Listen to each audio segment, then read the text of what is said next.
8 de la mañana con 41 minutos, 8 con 41 minutos en Punto Noticias de Radio Pichincha. Saludamos a esta hora con nuestra tercera invitada. Se trata de la doctora Catalina Yepes, epidemióloga que nos acompaña de manera telemática. ¿Cómo está?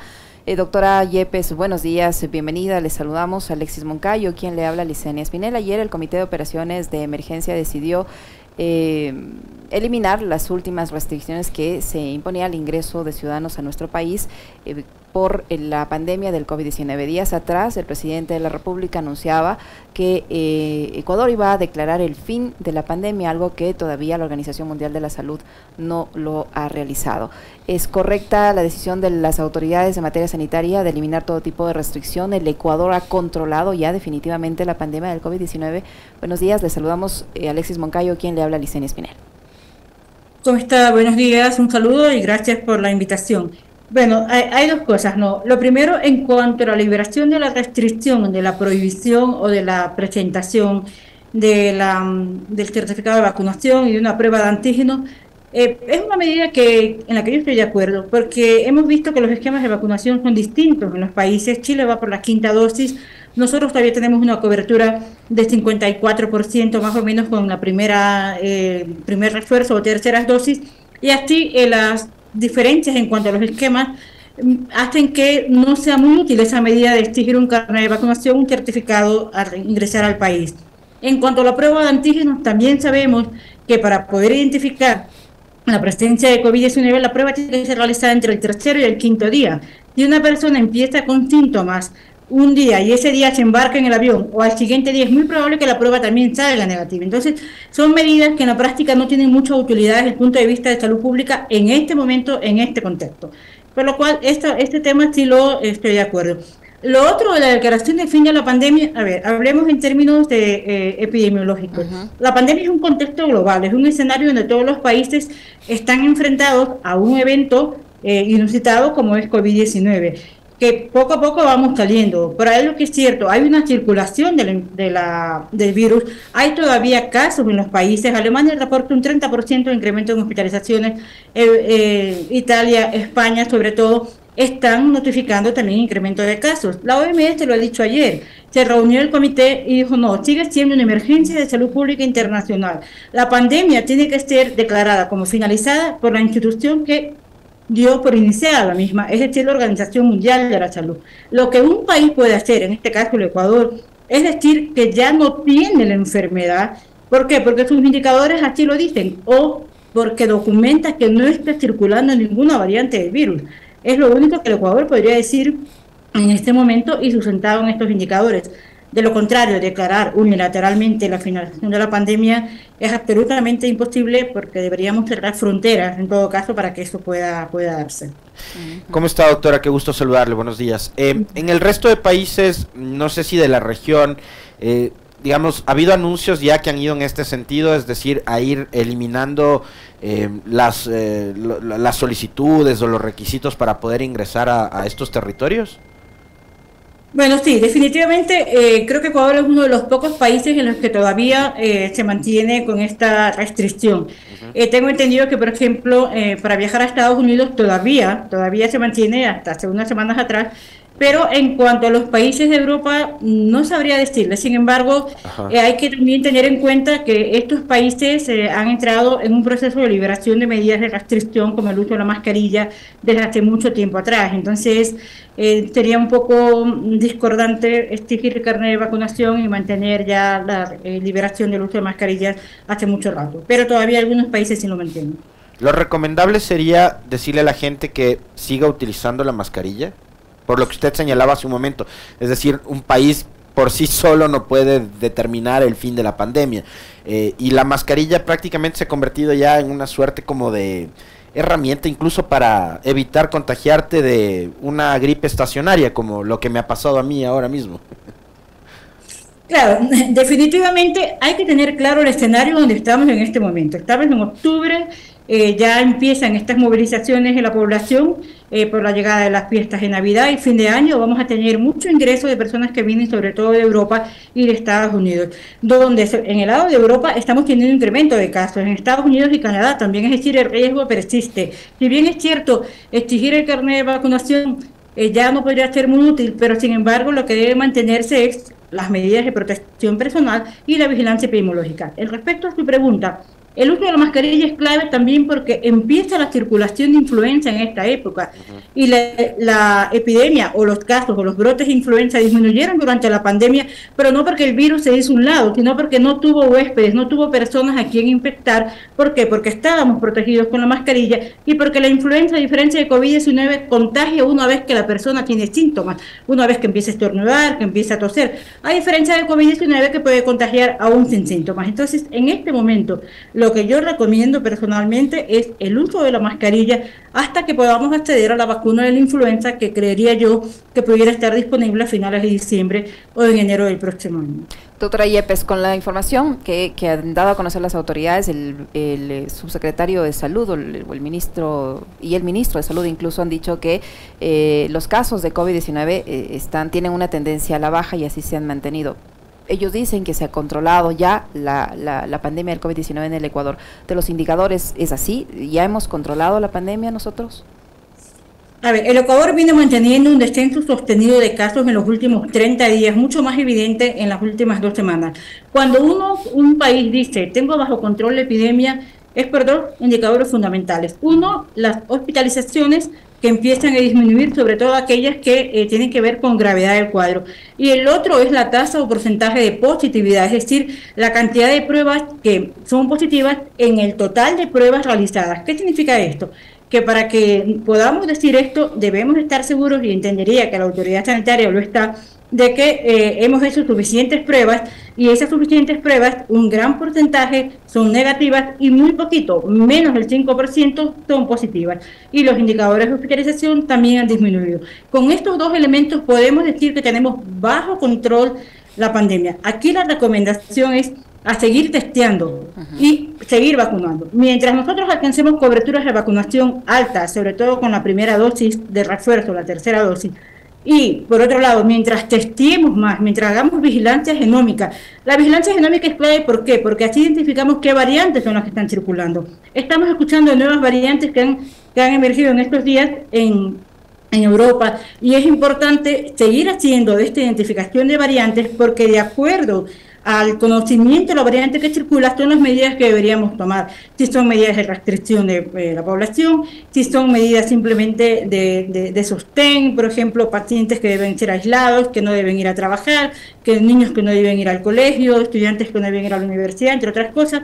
O sí debemos estar un poco más alertas en cuanto al sistema sanitario, en fortalecer la capacidad de respuesta que tengamos en hospitales, en centros de salud, en clínicas y demás. Entonces es importante conocer el porcentaje de vacunación y, sobre todas las cosas, mantener una capacidad de testeo, de realización de pruebas diagnósticas lo suficientemente alta y permanente hasta que la pandemia sea declarada como finalizada. Doctora, yo llegué hasta la tercera dosis. La pregunta es, ¿hay que ponerse la cuarta de ley? Y la otra, ¿cada año será necesario una dosis de refuerzo para el COVID? Bueno, el tema de la tercera dosis está muy bien, podríamos llamar un esquema completo. La cuarta dosis se definió como para grupos específicos, grupos vulnerables, personas con comorbilidades, personal sanitario y demás. No se estableció para toda la población. Hay países como Chile donde va por la quinta dosis, por ejemplo. Y en el tema de vacunación anual ya se habla de una vacuna bivalente, se habla de una vacuna nasal. Yo creo que el escenario hasta ahora, con los datos disponibles, con la evidencia disponible, es que probablemente entremos en un esquema de vacunación anual como el que tenemos con la influenza, y para grupos prioritarios y probablemente luego para grupos de edad, de manera de llegar o alcanzar a todas las cohortes de la población, y de esta forma vamos como cerrando todas las brechas, los posibles atajos por los donde el coronavirus y algunas de sus variantes pudiese entrar. Recordar que va de la vacunación, entonces una vacunación sostenida de manera anual a casi toda la población, creería yo, va a ser una medida probablemente efectiva, definitiva en los próximos meses. Doctora Yepes, también ayer las autoridades sanitarias dieron a conocer que se han incrementado los casos de la denominada viruela del mono y que se han adquirido vacunas. ¿Se van a proceder con la vacunación? ¿Qué sectores deberían ser vacunados o qué grupos deberían ser los prioritarios para recibir esta vacuna? ¿Hasta qué punto esta vacuna es efectiva? Bueno, de lo que se conoce con la vacuna, esa vacuna ya existe en los países donde todavía es endémica la viruela símica, por ejemplo, en países de África. Es una vacuna que se la recomienda por ahora al personal sanitario. Recordar que hay algo que llamamos inmunidad cruzada, es decir, todas aquellas personas de 40 años y más que alguna vez nos pusimos la vacuna contra la viruela humana o que alguna vez tuvimos la viruela, resulta que tenemos una protección cruzada frente a este virus que ocasiona la viruela símica. Por ende, aquellos que deberían recibir la vacuna son todos los menores de 40 años y que además tengan algún tipo de comorbilidad, que tengan algún tipo de vulnerabilidad, sea pacientes con enfermedades crónicas, mujeres embarazadas, pacientes con inmunosupresión, con cáncer y demás. Ellos serían el grupo a los que se le debería llegar con la vacuna. Pero en el caso de la viruela símica, a diferencia de COVID, de influenza y del sarampión incluso, es una enfermedad que contagia durante 21 días hasta que no exista piel nueva, hasta que hayan caído todas las ampollas y haya desaparecido la costra o caracha, como se lo dice vulgarmente. Entonces, en estos 21 días la localización de los contactos es un poco complejo, pero sin embargo la recomendación es ubicar y vacunar a aquellas personas que estuvieron directa o indirectamente en contacto con el caso identificado. No se ha previsto todavía una vacunación masiva. Sí, vacunar al personal sanitario me parece una idea saludable, es lo que se hace siempre cada vez que el mundo se enfrenta a un evento distinto, y es porque son los que estamos en primera línea y que de alguna manera son los que deberían mantenerse vacunados para evitar ser contagiados y sobre todo de pillar la enfermedad, no contagiar a los pacientes que llegan. Pero el grupo vacunar definitivamente deberá ser el menor de 40 años. ¿Una persona que ya está con la enfermedad no necesita la vacuna ya? Solamente si se lo vacuna en los primeros 3 días. No se ha documentado que sea efectiva pasado de ese periodo de tiempo. Entonces es muy complejo administrarle la dosis a alguien que ya pilló la enfermedad. Sí, a las personas con las que estuve en contacto. No es una enfermedad que tenga una letalidad alta, es decir, no es una enfermedad que produzca muertes, sin embargo sí que pueden morir personas, aquí murió uno, por comorbilidades, por condiciones subyacentes que complican el cuadro, pero sin embargo es una enfermedad que aparte de tener mucho tiempo, 21 días, y que puede ser contagiosa en ese tiempo y que tiene que ser aislada, sin embargo es una enfermedad que puede ser tratada. Doctora, y yo tengo dos preguntas. La una, quisiera saber cuál es el nivel de digamos, letalidad que ahora tiene la pandemia en el Ecuador principalmente. ¿Se registran todavía decesos por COVID o ya no a partir de lo que fue un exitoso proceso de vacunación? Por un lado. Y por otro, quiero pedirle una recomendación para cuidarnos en esta época del año, que ya estamos viendo que sobre todo en la región sierra estamos entrando a la etapa invernal. ¿Qué cuidados debemos tener para no resfriarnos como me ha pasado a mí? Bueno, en este momento, hasta el mes anterior, de acuerdo a los datos disponibles del Ministerio de Salud, se habían producido alrededor de 30 defunciones asociadas o vinculadas con COVID-19.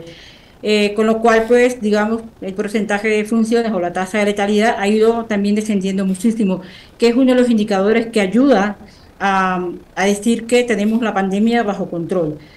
Eso por un lado. Y nos genera tranquilidad. Sin embargo, y viene la recomendación, este estado, esa situación que tenemos actualmente de pocas hospitalizaciones, de muy pocas muertes y de un porcentaje de vacunación con terceras dosis relativamente aceptable, no tiene que llamarnos a relajarnos por completo, sino que al contrario, tiene que llamarnos a mantener estas medidas de protección que veníamos teniendo. Por ejemplo, el uso de la mascarilla para mí sigue siendo fundamental en espacios cerrados, por COVID-19, por influenza, por la viruela símica. La viruela símica también se transmite por gotas respiratorias. La diferencia es que la viruela símica es a 50 centímetros de distancia entre una persona y otra. La influenza hasta 1 metro y COVID-19 hasta 2 metros. Es decir, no protegernos contra la mascarilla nos predispone al riesgo de enfermarnos y de contagiar a otros, por un lado. Por otro lado, el lavado de manos, la higiene de manos sigue siendo clave por COVID-19, por influenza, por viruela símica, por cualquier enfermedad. Tenemos que en esta época del año, donde además estamos aquí en la sierra, ya como usted bien lo dice, entrando en invierno, que además está bastante frío, que nos obliga a estar con las ventanas cerradas, todos abrigados, el no usar la mascarilla, el no desinfectarnos la mano, sí que puede ocasionar que tengamos de casos de influenza, que podamos exponernos a casos de viruela símica porque no es una enfermedad de transmisión sexual y ya ha quedado eso demostrado claramente.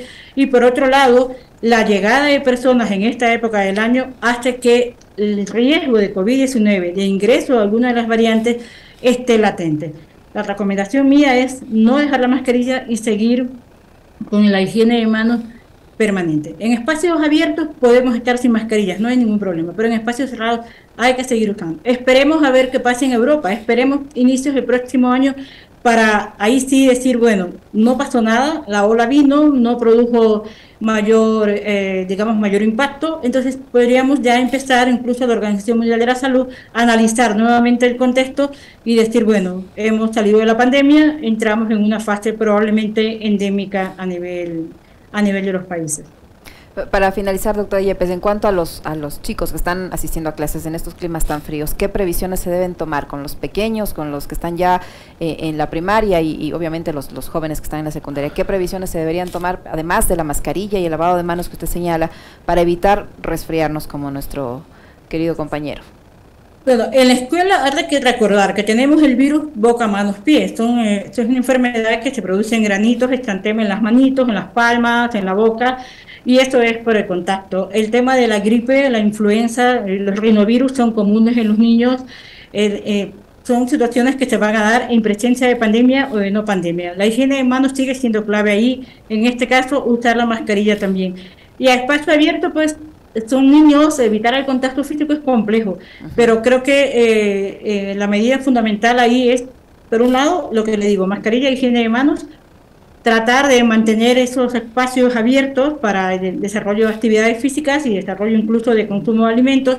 Y lo otro que también es fundamental, si un niñito amanece con dolor de cabeza, amanece con fiebrecita, amanece tosiendo, amanece moqueando, no lo mandemos a la escuela, porque lo que pasa en estas situaciones es que un niño que tose, estornuda en la escuelita, en espacio cerrado, no ventilado, en época de mucho frío, es que termina contagiando a los demás compañeritos del curso. Entonces se generan estos pequeños brotes o clúster al interior de las escuelas y sí que puede ser complicado. En este momento todo sigue siendo COVID hasta no demostrar lo contrario. Esto hay que tenerlo presente. Descartamos COVID, puede ser una influenza, puede ser un rinovirus, puede ser una gripe o puede ser un virus boca, manos, pies, un trastorno digestivo que también es muy común. Estamos viendo brotes en Esmeraldas, en Manabí, por ejemplo, por el consumo de agua. Es decir, los cuidados con los que teníamos antes, pero pensar siempre en el riesgo de COVID. Higiene de manos, mascarilla y de alguna manera distanciamiento cuando se pueda hacerlo.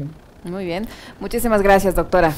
Muy amable. Muy gentil, gracias, doctora. Saludos también, gracias por la entrevista. A usted, muy amable, muchísimas gracias. La doctora Catalina Yepes, epidemióloga, que ha estado con nosotros dándonos valiosas recomendaciones.